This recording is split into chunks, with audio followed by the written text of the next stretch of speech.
말씀 구약성경 17페이지 정도에 있습니다. 저부터 한 절씩 교독하겠습니다. 이후에 여호와의 말씀이 환상 중에 아브라함에게 임하여 이르시되 아브라함아 두려워하지 말라.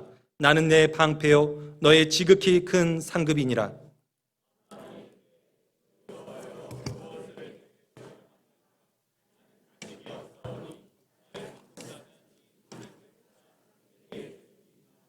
아브라함이 또 이르되 주께서 내게 씨를 주지 아니하셨으니 내 집에서 길린 자가 내 상속자가 될 것이니이다.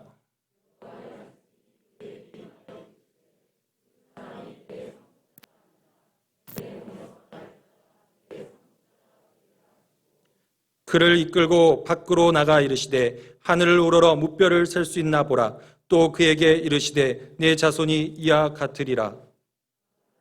여호와를 믿으니 여호와께서 이를 그의 의로 여기시고 아멘. 이 밤에 우리 하나님을 사랑하고 그 하나님의 비전을 보길 소망하여서 이 자리에 오신 우리 모든 청년들 성도 여러분 환영하고 축복합니다. 우리 서로에게 인사 나눌 때 비전을 보시길 바랍니다 하고 함께 축복의 인사 나누겠습니다. 이 밤에 비전을 보시길 바랍니다. 비전을 보시고 하나님의 꿈을 꾸는 우리 모든 성도님들 되시길 바랍니다. 우리 청년들과 우리 모든 성도들이 이렇게 함께 어우러져서 예배드리는 모습이 참으로 아름답습니다. 오늘 비전이 무엇인가에 대해서 함께 말씀을 나누고자 합니다. 여러분은 너는 비전이 뭐니? 라고 누군가 물어본다면 어떻게 대답하시겠습니까? 비전이란 말이 참 많이 쓰이죠. 그 애는 비전이 없어서 안 돼. 그 친구는 비전이 참 있는 친구구만. 이런 말을 쓸 때 사람들은 비전을 어떤 개념으로 알고 쓰고 있을까요? 취업하기 이전의 청년들에게 비전이란 어떤 직업 정도로 생각될 수가 있습니다. 직장을 다니고 있는 청년들에게 비전이란 그냥 그 직장에서 내가 어느 정도까지 성공할 수 있을까? 그런 청사진 정도로 생각할 수 있어요. 그 이유는 우리 한국교회가 비전이란 단어를 성경에서 먼저 유심히 찾지 않고 그냥 자기개발서 수준의 그런 비전 개념을 다음 세대에게 심어주었기 때문이 아닌가 합니다. 청년들이여 청소년들이여 비전을 가져라. 꿈을 가져라. 의사가 되는 꿈을 가져라. 국회의원이 되는 꿈을 가져라. 선교사가 되는 비전을 가져라. 직업과 어떤 우리가 할 일은 분명히 우리가 비전을 이루어 나가는 데 있어서 중요한 요소입니다. 그런데 성경은 이 비전이라는 단어를 한 번도 어떤 나의 꿈과 동등한 단어로 쓴 적이 없다는 거예요. 내가 되고 싶은 어떤 직업이나 일이 비전이라고 말하지 않습니다. 그럼 성경에서 비전은 어떤 용어로 쓰이는가? 딱 한 가지 용어로 쓰입니다. 바로 하나님의 계시, 하나님의 묵시. Revelation이라고 쓰인 이 영어 단어의 뜻은 베일을 벗겨내다는 뜻이에요. 하나님께서 감추어 주신 것을 드러내 보여주십니다. 우리가 볼 수 없는 하나님을 하나님께서 자신을 계시하심으로 드러내 주시고 보이지 않는 그 하나님 나라를 우리에게 보여주시는 것, 이것이 바로 비전이라고 성경은 말을 하고 있습니다. 그래서 1차적으로 성경이 말하는 비전이란 내가 의사가 되고 싶습니다. 내가 변호사 되고 싶습니다. 이것이 아니라 하나님께서 이 세상을 바라보고 계시는 관점이 바로 나의 관점이 되는 것이 그게 비전이란 것입니다. 그래서 하나님의 비전은 크게 세 가지로 한번 생각해 볼 수 있습니다. 첫째로 수많은 사람들이 회개하고 주님께로 돌아오는 비전. 둘째로 죄와 죽음이 영원토록 예수 그리스도 앞에서 무릎 꿇려지고 완전히 사라지는 비전. 마지막으로 하나님의 비전은 물이 바다 덮음같이 여호와의 영광을 인정하는 진리가 이 세상에 가득히 차는 것. 그것이 바로 하나님의 비전이에요. 그렇기에 목회자나 선교사나 모든 성도들의 비전은 같은 것입니까? 다른 것입니까? 네, 다 같은 거예요. 우리는 한 하나님 아버지의 비전을 품고 살아가는 같은 비전을 꿈꾸는 사람들입니다. 하나님의 비전이 말씀을 통해 내 안에 들어와서 내 가슴을 두근거리게 만듭니다. 그 하나님의 비전을 내 개인이 조금이라도 어떻게 이루고 싶은 열정이 막 꿈틀거려요. 그래서 하나님의 비전이 나의 비전으로 소화되어 나오는 것, 그것이 개인적인 비전인 것이죠. 다시 정리하자면 하나님의 비전은 절대적인 비전과 개인적인 비전이 있는 것. 절대적인 비전이란 하나님의 완성된 그 하나님 나라예요. 하나님이 설계도를 창세전부터 그려놓으신 그 완벽한 나라. 이것은 변하지 않습니다. 모양이 바뀌질 않습니다. 그러나 우리의 개인적인 비전은 하나님이 그 절대적인 나라를 이루어 가시기 위해 때로는 이 모양 저 모양으로 바뀔 수도 있고 내가 원하지 않는 모습이라 할지라도 순종해야 할 때가 있는 것이죠. 목사나 평신도나 선교사나 그래서 최종적 비전에 있어서 같은 비전을 품지만 그 비전을 추구하는 데 있어서 그냥 역할이 다를 뿐이에요. 하나님의 비전을 이루어지기 위해 우리가 각자가 담당해야 될 그 영역이 다른 것이죠. 내가 감당하기 원하는 하나님의 역할이 때로는 학생이요, 때로는 목사요, 사업가요, 스포츠 선수, 공무원이라 할지라도 그곳에서 정말 하나님의 말씀에 순종하면서 예수님의 제자로 살아가면 그 부르신 자리가 비전의 자리가 되는 것입니다. 비전의 개념을 좀 더 분명히 하기 위해서 비전과 함께 자주 사용되는 사명과 소명, 이것을 함께 비교해 보고자 해요. 제가 배낭여행으로 파리의 베르사유 정원을 찾아갔었습니다. 너무 아름다웠어요. 유럽의 그 어떤 정원도 감히 따라갈 수가 없는 정말 최고의 정원사들이 잔디와 나무를 예술의 경지로 깎아놓고 호수가 정말 축복을 받아 햇살로 반짝이는 그런 곳. 여러분, 그런데 만약 이 정원이 어떤 나쁜 사람들에 대해서 더럽혀지고 쓰레기가 온통 버려졌다고 한번 생각해 보십시오. 하나님이 만드신 세상이 바로 이와 같은 모습으로 타락하게 됐죠. 하나님의 거룩한 형상으로 만들어졌던 사람이 그 안에 오물과 쓰레기가 가득한 죄인들이 되고 말았습니다. 그리고 그 죄인들이 만들어가는 정치와 경제와 교육의 모든 영역들이 이런 쓰레기들로 가득 찬 거예요. 원래 세상은 어땠습니까? 에덴의 동상처럼 하나님이 만드신 아름다운 정원이었어요. 그런데 죄와 사망, 사람의 불순종으로 인해서 어두워지고 타락하고 가시덤불이 생기고 말았어요. 하나님은 이 세상이라는 정원을 회복하기 위해서 당신이 택하신 사람들을 계속 부르고 비전을 보여주시고 사명을 주시는 것. 그래서 비전이란 무엇인가? 망가진 정원이라는 이 세상의 현실을 보면서도 이전에 하나님께서 만드셨던 그 나라, 그리고 마지막 종말의 때 예수 그리스도께서 오셔서 완성하실 그 나라를 미리 보는 것입니다. 비전은 보다라는 뜻이에요. 하나님이 이 세상이 회복될 비전을 우리에게 계속 말씀을 통해서 이 성경 66권의 말씀을 통해서 성령의 감동하심으로 우리에게 보여주세요. 그러면 우리 마음에서 이 망가진 정원, 이 망가진 세상을 하나님께로 온전히 돌려드리고 싶다는 그 영광의 열망이 자라난 것이죠. 그래서 우리는 이중적인 시각을 갖고 살아갑니다. 망가진 이 세상의 현실을 보며 슬퍼하며 안타까워하고, 그러나 동시에 하나님이 회복하실 그 영광의 나라를 보면서 기뻐하는 것이죠. 우리의 개인적인 비전은 바로 이 하나님 나라의 큰 비전을 이루어 나가는 데 있어서 하나님께서 각 사람에게 주시는 사명이에요. 정원을 회복시키려는 사람들은 각자 자신만의 다양한 방법으로 참여할 거예요. 누군가는 직접 쓰레기를 치우고, 누군가는 정원에 쓰레기 버리는 사람 찾아가서 교육시키고, 누군가는 울타리를 세울 것이고, 누군가는 꽃밭에 꽃을 다시 심습니다. 그 정원이 회복되길 바라는 그 비전과 마음은 동일한데 그 부르시는 영역들이 자기가 뜨거운 마음이 드는 곳이 다를 수가 있는 것이죠. 그게 바로 우리의 개인적인 비전, 사명입니다. 그럼 소명이란 무엇이냐? 자신이 이런 비전을 볼 수 있게 된 것, 그리고 이 사명으로 나아갈 수 있게 된 것, 그것이 내 의지와 내 뜻에서 온 게 아니라 하나님의 부르심에서 왔다는 전적인 하나님의 은혜였다는 고백, 그것이 소명입니다. 오늘 우리는 말씀을 통해서 하나님이 아브라함을 어떻게 부르시고 어떤 비전과 사명을 주시는지를 함께 살펴보고자 해요. 그러므로서 이 세상이 말하는 비전이 아니라 성경이 말하는 비전이 무엇인지 우리 눈으로 확실히 확인하고자 합니다. 오늘 보면 1절을 함께 읽도록 하겠습니다. 1절 함께 읽겠습니다. 시작. 이후에 여호와의 말씀이 환상 중에 아브라함에게 임하여 이르시되 아브라함아 두려워하지 말라. 나는 내 방패요 너의 지극히 큰 상급이니라. 아멘.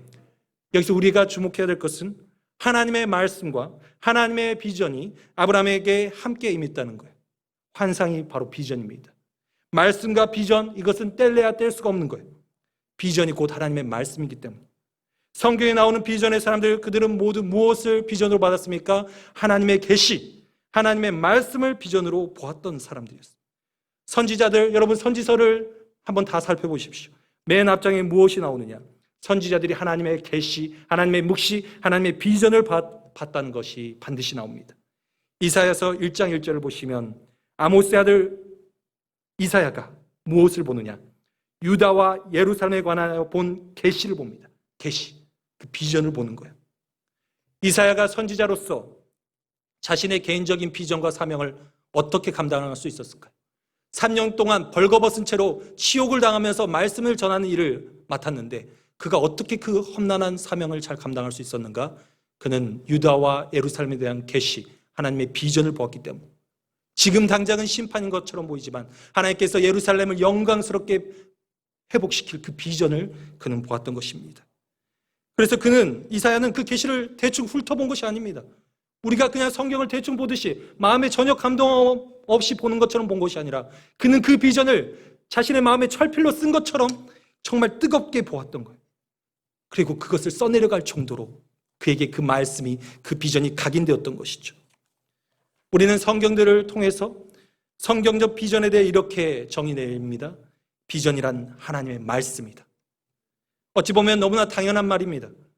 그런데 우리는 의외로 이 비전의 정의를 너무 잊고 살아요.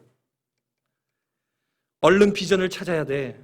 청소년 때, 청년 때 다급한 마음에 여러 직업들을 알아보기도 하고 내 적성이 무엇인지 심리검사도 해보고 사람들에게 상담도 해봅니다. 자기 개발서를 찾아보고 유튜브에 올라오는 직업 소개 영상들도 봐요. 그것들도 다 필요하고 도움이 될 수 있습니다. 그러나 우선순위가 바뀔 수 있어요. 정작 하나님의 계시의 완성, 하나님이 보여주고자 하는 그 비전을 우리가 이 성경을 통해서 간절히 찾고 있지 않을 수 있다는 것이죠. 성경을 그저 주일에 한 번 모였을 때 잠깐 보는 책으로 생각만 하고 내 인생을 좌지우지할 수 있는 그런 책이라는 것을 인정하지 않는다면 우리는 비전을 잘못 찾을 수 있습니다. 여러분, 성경이 내 인생을 책임질 수 있다는 그 믿음이 있으십니까? 혹시 성경은 내가 진로를 선택하는데 전혀 도움을 주지 못하는 그냥 고리타분한 2000년 전에 쓰인 책, 그렇게 여기며 살고 있지는 않습니까? 설령 머리로는 내가 성경을 그렇게까지 무시하진 않지, 그렇게 생각하실지 몰라도 내가 정말 이 말씀을 매일 묵상하지 않고 내 인생을 나아가는 데 있어서 이 성경을 진지하게 붙들지 않는다면 우리는 그렇게 생각하고 있는 거나 마찬가지일 수 있어요. 앞으로 내 인생 무엇을 위해 어떻게 살아야 하나 고민을 하면서도 정작 성경을 알아가는데 열심이 없다면 이 성경이 내 인생에 비전을 줄 것이란 기대감이 없는 것입니다. 여러분, 아브라함에게 그 모든 성경의 인물들에게 비전은 말씀과 함께 찾아왔어요. 아니, 말씀이 곧 비전이 있다고 말씀드렸습니다. 그렇게 우리가 비전을 찾고 싶다고 하면서도 이 성경을 멀리한다면 우리는 모순된 행동을 하고 있는 것이 아니겠습니까? 우리는 나의 개인적인 비전을 찾기에 앞서서 하나님의 절대적인 비전이 정말 내 마음에서 꿈틀거리고 그 비전이 정말 내 매일의 삶 속에서 간절히 소망되는 그런 수준에까지 먼저 이르러야 한다는 거예요. 개인적인 비전을 찾아가는 방법은 이번 주일에 다루고자 합니다. 순서가 있기 때문이에요. 하나님의 비전이 정말 나의 비전이 먼저 되지 않으면 내가 원하는 거, 내가 하고 싶은 거, 내 재능을 따라서 선택한다? 그것이 욕심이 될 수 있고 야망이 될 수 있기 때문입니다. 우리가 먼저 내가 무엇을 하며 살 것인가 보다 먼저 알아야 할 것은 나의 하나님, 나의 주님이 얼마나 선하시고 얼마나 아름다우시며 얼마나 공의로우시고 얼마나 이 세상을 사랑하시는가, 그분을 먼저 보아야 돼. 하나님이 최초에 창조하신 이 세계가 얼마나 아름다웠고 지금 얼마나 처참하게 무너져 있고 뉴스에서 들려오는 그 죄인들의 소식들이 하나님을 얼마나 가슴 아프게 하는가, 우리도 함께 눈물을 흘릴 수 있어야 되는 것이죠. 예수 그리스도의 죽음과 부활과 재림으로 그 하나님의 나라가 마지막 날에 얼마나 영화롭게 바뀔지 그것에 대한 소망이 솟아올라야 합니다. 성경을 통해 먼저 하나님 나라의 절대적 비전을 바라보야만 나의 개인적 비전도 바르게 찾아갈 수 있어요. 한때 한국교회에서 고지론이 유행을 했었죠. 기독교인이 사회에서 높은 자리에 올라가야 된다. 그래서 영향력을 미쳐서 세상을 바꿔야 한다는 주장이었어요. 그런데 정작 그 높은 자리에 올라가는 과정에서 이 성경적 비전을 잃어버린 사람들이 너무나 태반이었어요. 정계와 재계에 잘 나가는 자리를 차지한 사람들이 오히려 교회의 이름에 먹칠을 하는 경우가 있었습니다. 한 예를 들어보죠. 크리스천 기업을 표방했습니다. 예배하는 기업을 추구했던 한 기업, 칭찬도 많이 받았어요. 그런데 어느 날 대기업으로 성장하자 알바생들을 착취하기 시작합니다. 뉴스에 악덕 기업으로 이름이 오르내립니다. 3억들을 다 내쫓고 더 이상 예배도 드리지 않게 된다. 하나님의 절대적 비전을 잃어버린 거예요. 하나님의 절대적 비전이 우리 마음 가운데 정말 철저히 새겨지지 않으면 우리가 추구하는 비전은 결국 야망으로 변질될 수 있다는 것이죠. 그 기업은 고지에 올랐을지 모릅니다. 그러나 그것은 새 예루살렘 성으로 세워진 것이 아니라 바벨론으로 세워질 수 있다는 거예요. 성경을 통해 하나님의 비전을 본 사람들은 달라요. 하나님의 비전이 나의 비전이 된 사람들은 그 하나님 나라를 그 과정 속에서도 끝까지 붙들며 나아가는 것이죠. 그 비전의 추구가 비록 자신을 사회적으로 높은 자리에 올려주지 못한다 할지라도, 오히려 낮은 자리로 데려간다 할지라도 끝까지 묵묵히 그 길을 가는 것입니다. 예수님이 십자가 지고 가신 그 길을 말이죠. 남들에게 유익을 주기 위해 우리는 실력을 최고로 높여야 합니다. 그런데 그 최고의 실력을 갖춘 것이 반드시 이 사회에서 대접받는 길이 아니라 할지라도 낮은 곳으로 섬기려 가능한 사람, 그 사람이 비전의 사람이에요. 말씀이 비전이 된 사람, 그 말씀이 자신의 매일의 삶 속에서 자기를 다스리도록 끊임없이 자신을 쳐서 복종시키려 하죠. 그리고 그 비전이 확장되어서 내 개인만이 아니라 내가 속한 가정과 교회, 그리고 직장과 캠퍼스, 온 열방에까지 그것이 미치도록 예수 그리스도의 은혜를 퍼뜨리도록 바라는 마음이 생기는 사람, 그 사람이 비전의 사람입니다. 하나님의 말씀을 사랑하는 사람, 그 말씀에 순종하고자 하는 사람, 그 사람이 비전의 사람이에요. 그런 사람은 몇 년째 취업이 늦춰지거나 실직한 상태여도 비전의 사람이 분명합니다. 비전을 품으면 당장 몇 년 뒤에 다른 사람들이 선망하는 직업을 갖게 된다? 아닐 수도 있어요. 비전을 품으면 반드시 성공한다? 그런 환상을 버려야 합니다. 왜냐하면 우리는 아브라함을 통해서 그걸 알 수 있어요. 아브라함에게 하나님이 어떤 비전을 보여주셨습니까, 여러분? 자신의 땅이 동서남북 보이는 끝까지 다 갖게 될 거라고 하나님이 비전을 보여주셨어요. 자신의 자손이 하늘의 별과 같이 많아질 거라고 약속을 해주셨죠. 그런데 그가 그의 인생을 마감할 때 그의 손에 쥐어진 것은 무엇이었습니까? 그가 갖게 된 토지라고는 자신과 자기 아내의 무덤밖에, 그 땅덩어리밖에 없었어요. 그가 추천돼 그의 자손은 얼마 되지 않은 숫자로 애굽 땅 한켠에 난민으로 있었을 뿐이었습니다. 그러나 그럼에도 불구하고 그는 믿음의 사람, 비전의 사람이었어요. 그는 하나님의 말씀을 비전으로 받았고 그 약속의 말씀이 이루어질 것을 믿고 하나님께 의탁했기 때문에. 여러분이 지금 들어간 직장이 어렸을 때 꿈꾸었던 그것보다 뭔가 초라하고 보잘것없이 느껴질 때가 있으신가요? 직장에서 그리스도인으로 나름대로 하나님의 말씀대로 살려고 노력하는데 어떤 변화도 일어나지 않은 것처럼 힘이 빠지십니까? 그래서 내가 이 직장에서 일하는 것이 하나님의 뜻이 맞나? 내가 이 대학을 다니는 것이 하나님의 뜻이 맞나? 고민이 드십니까?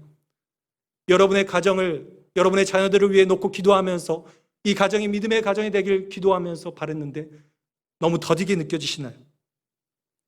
여러분, 비전은 지금 당장 눈에 나타나는 것이 아니에요. 장차 이루어질 것을 바라보는 것이 비전임을 믿으시길 바랍니다. 여러분이 하나님 나라의 비전을 위해 믿음으로 한 일들은 전혀 헛되지 아니하고 하나님께서 반드시 100년이 되든 200년이 되든 반드시 완성하실 거예요. 여러분의 시대에 그 비전이 이루어지지 않을 수도 있습니다. 하지만 그 비전은 이어져서 우리의 자녀의 세대에서, 우리의 자녀의 자녀의 세대에서 분명히 빛을 발할 것입니다. 10년, 20년 내에 안 된다 할지라도 예수님께서 여러분의 그 헌신을 합쳐서 하나님의 나라라는 그 완성을 이루어 가실 거예요.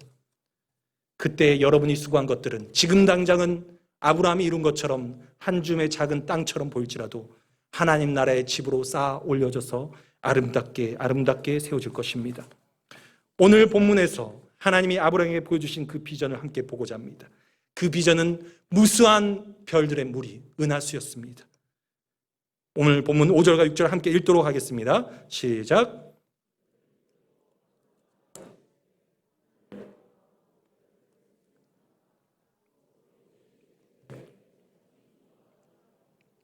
아브라함이 여호와를 믿으니 여호와께서 이를 그의 의로 여기시고. 아멘. 아브라함은 당시에 자식이 한 명도 없었어요. 그런데 하나님은 그런 그에게 자손이 이 별처럼 셀 수 없게 많게 될 것이다, 도저히 바라볼 수 없는 비전을 주십니다. 당장 내 다음 때의 자손이 끊길지도 모르는 그 암담하고 암울한 현실 속에서 이 말씀을 믿는다는 것이 얼마나 어려운 일이었을까요? 그런데 아브라함은 여호와를 믿어요. 그 약속의 말씀을 믿어요. 그 비전이 이루어질 것을 바라보게 된다. 그것이 아브라함의 믿음이었습니다. 그래서 하나님은 그 믿음을 의로 여기셨어요. 의로 여기셨다는 것은 하나님께서 그를 인정해 주셨다는 것입니다. 하나님과 아브라함의 관계가 올바로 세워졌다는 거예요. 아까 비전과 말씀이 뗄 수 없는 관계였던 것처럼 비전과 믿음 또한 뗄 수 없는 관계. 비전을 품고 소유하는 것 그 자체가 바로 믿음의 행동이기 때문입니다. 그렇게 성경적 비전이란 또 무엇인가? 하나님의 약속이 이루어질 것을, 반드시 이루어질 것을 믿는 것, 이것이 비전입니다. 우리가 비전을 아직 어떤 일이 발생하기 전에 믿음으로 붙잡을 때 하나님이 영광을 받으세요. 하나님이 신실하신 분이라는 것이 세상에 드러나게 되는 것이죠. 우리가 하나님을 신뢰하다고 선언할 수 있는 방법은 무엇이냐? 하나님의 약속의 말씀을 믿고 나는 이렇게 산다, 저렇게 산다, 그렇게 간증할 수 있을 때입니다. 그래서 거룩한 비전을 추구하는 것, 그것이 곧 믿음으로 예배를 드리는 것이에요. 믿음을 따라 행동하는 것, 그것은 하나님이 스스로 계신 분이시며 약속을 폐하지 않으시는 신실한 분이라는 것을 믿는 것입니다. 하나님이 말씀으로 보여주신 그 비전은 반드시 이루어질 것을 신뢰하는 것, 그것이 믿음이에요. 아브라함은 하나님으로부터 소명을 받았을 때 말씀을 통해서 그 아름다운 비전을 보았습니다. 하늘의 별과 같이 자손이 많아지는 것, 그 약속의 말씀을 믿고 어떻게 행동했습니까? 갈 바를 알지 못하고 떠났어요. 전진해 나갔어요. 누군가는 저에게 이렇게 반문할지 모르겠습니다. 강도사님, 저에게도 하나님이 아브라함에게 나타나셔 보여주신 것처럼 하늘의 별들을 보여주시고 비전을 주시면 좋겠습니다. 저에게도 선지자들처럼 하나님의 비전이 보여졌으면 좋겠습니다. 하지만 저는 그런 체험이 없으니 어떻게 비전을 볼 수 있단 말입니까? 그러나 여러분, 성경은 분명히 약속하고 있습니다. 청년들만이 아니라 모든 우리의 아이들, 자녀들, 그리고 청년들, 모든 노인들에게까지 성령이 임하시면 비전을 보고 꿈을 꾸게 될 것이다. 약속을 하였고 그 약속은 오순절날 이루어졌고 오늘 이 시대 여러분에게도 임하고 있는 말씀입니다. 사도행전 2장 17절 말씀 함께 읽도록 하겠습니다. 시작. 하나님이 말씀하시기를 말세에 내가 내 영을 보고 모든 육체에 부어주리니 너희의 자녀들은 예언할 것이요 너희의 젊은이들은 환상을 보고 너희의 늙은이들은 꿈을 꾸리라. 아멘. Your young men will see visions. 너희의 청년들은 비전을 볼 것이다. 어떻게 비전을 본다고요? 예수 그리스도를 믿고 영접할 때 성령이 그에게 감동으로 오사 그 복음의 영광과 복음의 은혜가 어떠한 것인지를 그 마음 가운데 깨닫게 해주시는 것. 그래서 나의 능력과 나의 스펙은 보잘것없어도 내가 예수 그리스도의 이 이름을 갖고 이 복음만 갖고 나가면 그 어떤 죽었던 세상 사람들도 그 어떤 죽었던 세상의 영역도 이 복음으로 인해서 살아나게 될 것이다. 예수 그리스도의 통치 안으로 하나님의 영광 안으로 들어오게 될 것이다. 그렇게 가슴이 뜨거워지는 사람들이 나오는 것이 바로 비전을 보게 되는 것입니다. 하나님이 십자가에 죽으신 예수를 부활시키셔서 높이셔서 하나님 보좌 우편에 그분이 지금 앉아 계시고 이 땅을 다스리시는 믿음이 생겨나는 것, 이것이 아브라함이 무뼈를 보는 것보다도 이사야가 예루살렘과 유다에 대한 계시를 보는 것보다도 더 위대한 계시, 모든 선지자들과 구약의 인물들이 그렇게 보고 싶었던 하나님의 비전, 예수 그리스도를 통한 이 땅의 하나님 나라의 도래인 것입니다. 그들이 못 박아 죽인 예수가 사망을 이긴 것을 오순절날 그 베드로의 설교를 들은 자들은 들었어요. 그러면서 애통해하면서 성령을 구했고 그들 마음 가운데 그것이 임했을 때 그들 가운데 하나님의 나라가 임했고 하나님의 비전을 보았고 그때 목숨을 걸고 복음을 전하고 그 나라를 확장시킨 사람들로 인해 물이 바다 덮음같이 이 전 세계에 예수 믿는 사람들이 늘어나고 여호와의 영광을 인정하며 이 저녁에도 저 필리핀에서 태국에서 마게도냐에서 하나님의 영광을 찬송하는 사람들이 일어나는 것, 이것이 하나님의 말씀, 그 비전의 성취가 아니고 무엇이겠습니까? 여러분, 이 비전을 본 사람은 삶의 이전과 이후가 완전히 그래서 180도 달라지는 거예요. 비록 이전과 성령밖에 이전과 똑같은 직업을 계속 갖고 산다 할지라도 그는 완전히 다른 사람, 다른 비전을 꿈꾸는 사람이 되어버려요. 예수가 그리스도라는 비전, 예수님이 만왕의 왕이시라는 비전, 그 하늘의 비전을 본 사람은 자기가 처한 곳에서 그 왕의 영광을 위해 사는 것입니다. 이전에는 내 영광을 위해 살고 그냥 내 가족, 내 목숨만을 위해 살았는데 이제는 예수 그리스도를 위해 사는 사람으로 바뀌어버려요. 그 왕이 가르쳐 분부한 모든 것을 지켜 행하는 사람, 그래서 누군가는 그 왕의 전령으로 선교를 하러 나가고 또 누군가는 그 왕이 맡기신 일터와 가정에서 자신을 희생하며 미랄이 되어 썩어짐으로써 그곳에서 열매를 맺어가는 사람이 되는 것입니다. 여러분, 예수 그리스도가 정말 여러분의 최종적인 비전이 되셨습니까? 아니면 예수님은 그저 내가 죽은 뒤에 나를 천국 보내주시는 그런 분일 뿐 내 비전과 내 일상의 상관은 전혀 상관없는 분으로 머물러 계시지는 않습니까? 여전히 내가 내 인생의 왕 노릇하고 있지는 않습니까? 왕이신 예수님이 그분이 죽으라면 죽고 살라면 살겠다는 그런 결단, 그 복음의 은혜의 충만함이 여러분에게 있으신가요? 그 결단이 서셨다면 여러분은 개인적 비전으로 나아가도 됩니다. 하나님께서 나를 어떤 영역으로 부르셨는지, 그곳에서 주님의 통치를 어떻게 이루며 살지 하나님께 이 밤에 구하시길 바라요. 그러나 아직 예수 그리스도께서 정말 온 우주의 왕으로서 이 땅을 통치하고 있는지 확신이 서지 않는다면 이 밤에 하나님께 매달려 간구하시길 바랍니다. 정말 그 비전을 보게 해달라고. 내가 내 인생의 직업을 구하는 것이 단지 그 일이 즐겁고 재밌어서가 아니라 하나님께서 나에게 그 은사를 주셨고, 그래서 하나님께서 나를 정말 들끓는 열정으로 그곳으로 부르고 계시며 그곳에서 거룩한 삶으로 나를 살라고 주님의 제자로 보내겠다는 그 확신을 주시라고 이 저녁에 기도하시길 바랍니다. 이 시간 우리 통성으로 함께 기도하며 나아가기를 원합니다. 지금 이 시간 성령께서 우리 가운데 지금 임재하여 주셔서 청년들은 환상을 보고 우리의 자녀들은 정말 꿈을